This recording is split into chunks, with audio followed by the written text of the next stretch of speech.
광화문 교보문고 앞에 이런 글이 새겨진 조형물 여러분 다 보셨을 것입니다. 사람은 책을 만들고 책은 사람을 만든다. 맞는 말이죠. 물론 모든 책이 다 사람을 사람답게 만드는 것은 아니고 또 어떤 책들은 차라리 안 나왔으면 더 좋았을 것으로 평가받는 것들도 있지만 그래도 사람을 감동시키고 세상을 변화시키는 책들 많이 있죠. 사람을 사람답게 만들고 세상을 변화시킨 책들은 많지만 만약 단 한 권의 책이 끼친 영향력에서 본다면 단연 성경을 꼽을 수 있습니다. 아우구스티누스, 단테, 말틴 루터, 톨스토이, 도스토옙스키, 아브라함 링컨을 비롯한 크리스천은 물론 그리스도교 밖에도 성경 때문에 인생이 바뀌고 세상을 변화시킨 사람들은 많습니다. 그런데 성경은 사실 이해하기 쉬운 책이 아닙니다.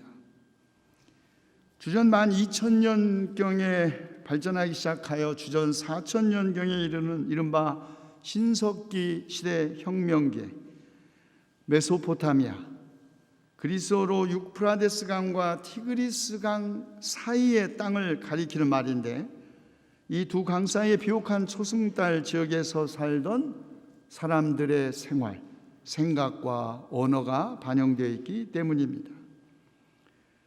그 후에는 수메르, 아수르, 이집트, 바벨론, 페르시아, 마케도니아, 로마의 지배를 받으면서 엄청난 역사의 굴곡 속에서 마침내 나라를 잃은 유대 민족의 복잡한 역사도 성경을 더욱 난해하게 만듭니다. 게다가 여러 시대를 거치면서 이웃 종교 문화 영향을 받으면서 형성되었고 특정한 개인 혹은 공동체에 의해서 수집, 기록, 전승되고 편찬되는 과정을 겪었기 때문에 성경은 사실 그렇게 쉽게 이해될 수 있는 책이 아닙니다. 성경을 이해하기 어렵게 만드는 또 다른 원인, 한 성경 안에 서로 다른 하나님이, 서로 다른 가르침이 충돌을 일으킨다는 것입니다. 우리는 성경에서 보복과 심판, 폭력과 파괴의 하나님을 만나는가 하면 다른 한편에는 사랑과 온유, 끝까지 참으시고 용서하시는 하나님을 만납니다. 예언자 이사야와 미가는 나라마다 칼을 쳐서 보습을 만들고 창을 쳐서 낫을 만들 것이라고 하나님의 비전을 선언했지만 예언자 요엘은 정반대되는 비전을 주장, 전쟁을 준비하여라, 용사들을 무장시켜라, 보습을 쳐서 칼을 만들고 낫을 쳐서 창을 만들라고 합니다. 어떤 예언자가 참 예언자예요? 어떤 하나님이 참 하나님일까요? 우리는 네 개의 복음서에서 또다시 서로 다른 예수님을 만납니다. 산상수훈의 예수님과 요한계시록의 그리스도는 분명히 다릅니다.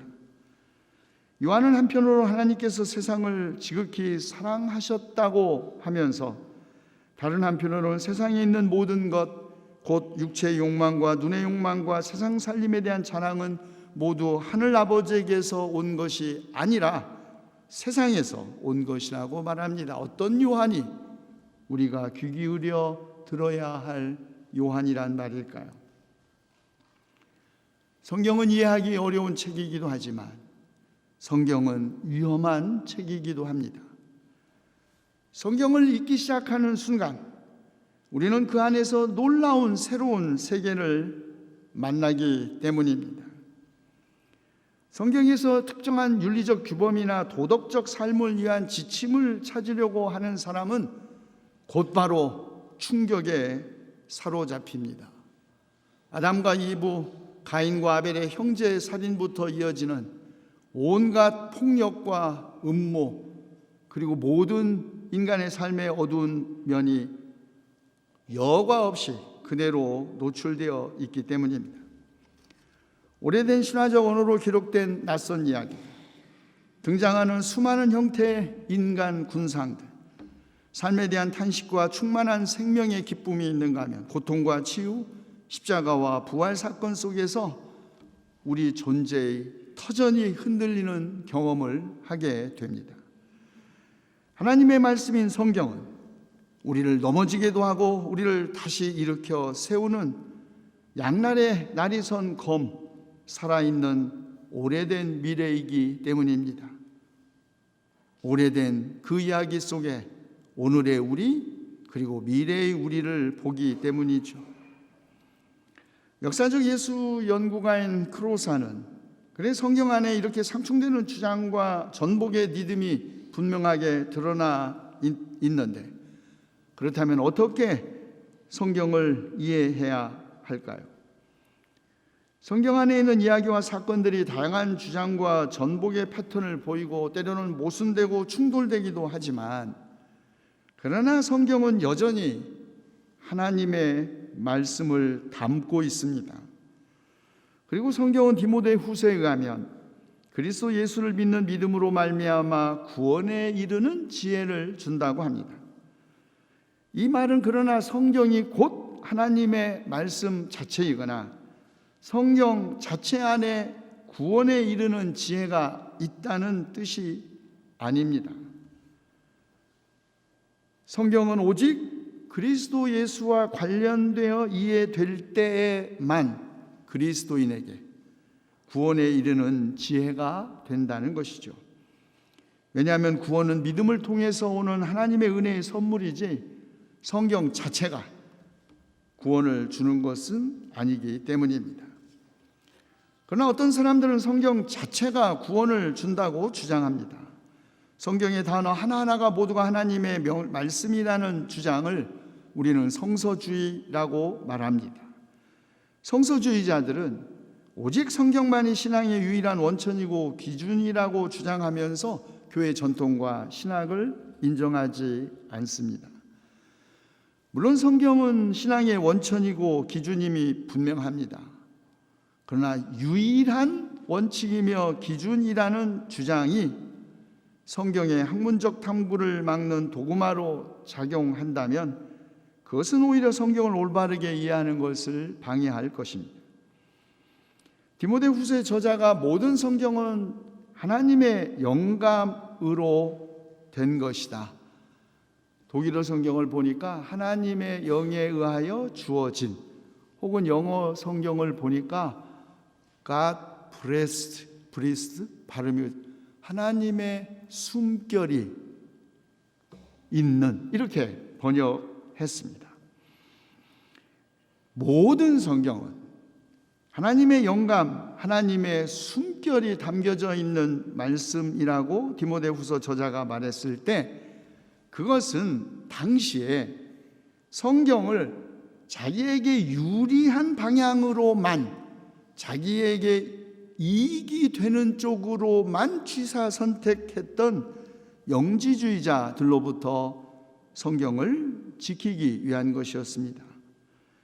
저자는 영지주의자들이 주장하는 것처럼 성경의 일부만이 아니라 성경의 모든 말씀이 하나님의 영감으로 된 것이라고 선언함으로써 성경을 총체적으로, 다시 말해 예수 그리스도에 대한 믿음의 빛에서 이해해야 한다고 말한 것입니다.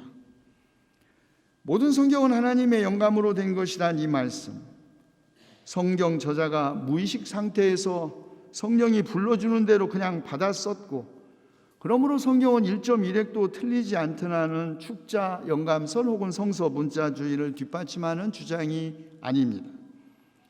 우리 가운데 아무도 성경을 문자대로 믿을 수 있는 사람 없습니다. 그런 믿음은 상호 모순되는 성경 자체의 문제를 해결할 수도 없지만 성령의 자유로운 활동을 오히려 막고 제한할 수 있습니다. 모든 성경은 하나님의 영감으로 되었다는 것은 말씀 속에 하나님의 숨결이 스며 있다는, 성령의 감동이 주어졌다는 뜻입니다. 그러므로 우리가 성경을 읽을 때에는 언제든지 성령의 인도하심에 우리를 맡기고 기도하면서 읽어야 합니다. 디모데후서 저자는 성경이 교훈과 책망 그리고 바르게 함과 의로 교육하기에 유익하다고 합니다. 물론 저자는 구약 성경과 바울 서신들 그리고 복음서들을 염두에 두고 말했겠죠. 교훈과 책망은 교리적 논쟁을 위해서, 그리고 바르게 함과 의로 교육하기는 신앙생활을 위한 것이었습니다. 디모데후서의 저자는 초대교회가 성경을 통하여 그리고 성경과 함께 한편으로는 악한 자들과 속이는 자들의 거짓된 가르침을 바로잡고, 그리고 다른 한편으로는 그리스도 예수 안에서 경건하게 살려고 하기 때문에 박해를 받는 그리스도인들을 격려하고 그들에게 희망을 주려고 한 것입니다. 바울과 바나바, 유대인들의 핍박과 박해를 견디면서 기쁨과 성령으로 가득 차 복음을 전할 수 있었던 것은 그들이 성경에서 배워서 굳게 믿는 진리 안에 머물러 있었기 때문입니다. 그런 사람은 말씀을 힘입어 온갖 선한 일을 할 수 있습니다. 고통과 고난 속에서도 믿음을 지키면서 선을 행할 수 있는 힘은 성경 말씀에서 온다는 것이죠. 자, 그렇다면 이런 성경책, 우리의 신앙의 원천이자 신앙생활의 힘인 성경, 어떻게 읽어야 할까요? 첫째, 성경은 눈으로 읽는 책이 아니라 귀로 읽는 책입니다. 다시 말해 성경 말씀은 낭송되어야 한다는 말입니다. 유대교, 그리스도교, 불교, 이슬람 등 이른바 체계 종교라고 불리는 종교들은 다 경전을 낭독하는 전통을 가지고 있습니다. 독일의 남부 슈투트가르트에서 약 북쪽으로 조금 떨어진 왼쪽 편에, 고속도로 왼쪽 편에 마울브론이라는 작은 마을이 있습니다. 이 마을에는 11세기에 수도원이 세워져 마을인데요, 종교개혁 이후에 이 수도원은 소신학교로, 개신교 소신학교로, 그리고 나중에는 김나지움이 되었습니다. 이 수도원이 종교개혁 이후에 개신교 소신학교, 다시 말해 목사가 되기 위하여 중학교 때부터 공부하는 이 소신학교 에서 우리가 다 많이 알고 있는 헤르만 헤세, 요한네스 케플러, 헬더린이 학생이었습니다. 차륜 밑에서, 혹은 데미안, 나르시스와 골드문트 등 이 모든 작품이 바로 이 마울브론 수도원 학교에서의 경험을 기반으로 만들어졌습니다. 그런데 이 마울브론 수도원이 유명하게 된 것은 역사적인 파우스트 박사가 바로 이곳에서 연금술을 했고, 그 연금술을 했던 그 탑이 지금도 남아있기 때문에 유명한 수도원이 되었습니다. 그런데 이 수도원은 침묵 수도원, 한번 들어가면 평생 말을 해서는 안 되는 수도원이었습니다. 그런데 유일하게 한 사람만 말할 수 있었습니다. 그것은 식당에서 수도사들이 식사를 하는 동안 이게 벽에 판 구멍 속에 들어가서 성경을 낭독하는 수사만 말을 할 수 있었다고 합니다. 추위와 굶주림으로 많은 수도승들이 이른 나이에 세상을 떠났다는 이 수도원, 누구도 말할 수 없었으나 오직 한 사람 성경을 낭송하는 수도승만이 말을 할 수 있었습니다. 그것은 하나님의 말씀이 말해진 말씀일 때에 능력이 있다는 증거가 아니겠습니까? 하나님은 말씀으로 세상을 창조하셨고, 예수님은 말씀으로 병자들을 치유하셨고, 성령님은 외국어를 말할 수 있는 능력을 제자들에게 주셔서 세계 선교를 시작했습니다. 성경은 말해진 말씀으로 읽고 선포되어야 합니다. 둘째는 성경을 읽을 때는 낙심하지 말아야 합니다. 불의한 재판관과 과부 이야기는 예수께서 제자들에게 기도하면서 낙심하지 말아야 한다는 뜻으로 말씀하신 비유입니다. 하나님을 두려워하지 않고 사람도 존중하지 않는 한 불의한 재판관, 줄곧 찾아가서 귀찮게 하여 마침내 자신의 권리를 되찾은 과부의 이야기처럼 하나님도 자기에게 밤낮으로 부르짖는 택하신 백성의 권리를 찾아주실 것인데, 문제는 그런 믿음 가진 사람 세상에서 찾아보기 어렵다는 말씀이죠. 여러분, 우리의 기도가 금방 응답을 받는다면 우리 가운데 낙심할 사람 어디 있겠습니까? 그러나 기도하면 할수록 의심과 낙심이 커질 때 하나님께서 혹시 우리의 기도를 듣지 않으신다고 생각할 때 있지요. 그러나 기도가 곧바로 응답되지 않는다고 기도하기를 그쳐서는 안 되는 것처럼 하나님의 말씀, 성경 이해되지 않는다고 믿을 수 없다고 있기를 포기해서도 안 됩니다. 성령께서는 말할 수 없는 탄식으로 우리를 위하여 함께 기도하고 계시니 우리는 낙심하지 않을 수 있는 것입니다. 셋째, 성경은 마음으로 읽어야 합니다. 예언자 예레미야는 아버지가 신포도주를 먹었기 때문에 자식들의 이가 시게 되는 것이 아닌 것처럼 조상들이 지은 죄에 대한 책임을 후손들에게 묻지 않을 것임을 분명히 합니다. 죄에 대한 책임 오직 각자에게 있다는 것이죠. 그리고 하나님은 이스라엘 가문과 유다 가문의 새 언약을 세우십니다. 출애굽하면서 세운 첫 번째 언약과는 다른 언약, 제2의 탈출이라고 할 수 있는 바벨론으로부터의 해방을 향하여 세우는 새 언약은 더 이상 돌판이 아니라 각 사람의 가슴속 마음판에 새겨 기록되어야 합니다. 그런데 그 언약은 첫 번째 언약과 같은 언약입니다. 하나님께서 이스라엘의 하나님이 되고 이스라엘은 하나님의 백성이 될 것이라는 언약이죠. 이스라엘 사람 가운데 작은 사람으로부터 큰 사람에 이르기까지 모든 사람이 다 하나님을 알게 될 것이라는 말입니다. 모든 사람이 하나님을 알게 되는 것, 이것은 하나님의 백성이 성경을 통하여 이르러야 할 목표입니다. 하나님을 알게 되는 것, 이보다 더 큰 은혜, 이보다 더 놀라운 일, 이보다 더 놀라운 혁명이 어디에 있겠습니까? 모든 사람이 하나님을 알게 되는 것, 이것은 동시에 모든 크리스찬의 전도의 목표이기도 합니다. 디모데후서의 저자는 그래서 그대는 말씀을 선포하십시오. 기회가 좋든지 나쁘든지 꾸준하게 힘쓰십시오. 모든 일에 정신을 차려서 고난을 참으며 전도자의 일을 하며 그대의 직무를 완수하십시오 라고 권면합니다. 그렇습니다. 전도는 하나님의 말씀을 전하는 것이지 내 생각이나 내 신념을 전하는 것이 아닙니다.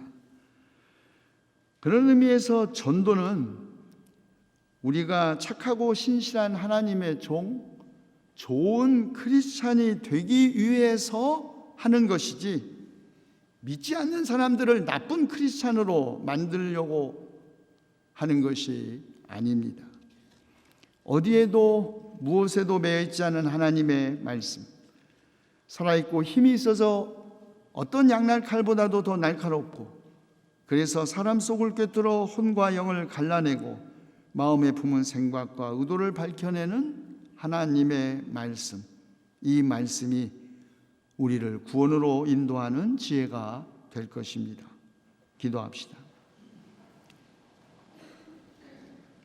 주님의 말씀 우리 가슴 속에 넣어주시고 우리의 마음판에 새겨 기록하셔서 주님의 언약 우리가 잊지 않게 하시옵소서. 주님은 우리의 하나님이시고 우리는 주님의 백성이니 먼저 우리 가운데서 주님을 아는 지식이 넘치게 하셔서 세상도 주님을 아는 지식으로 가득 차게 해 주시옵소서. 우리 주 예수 그리스도의 이름으로 기도하옵나이다. 아멘.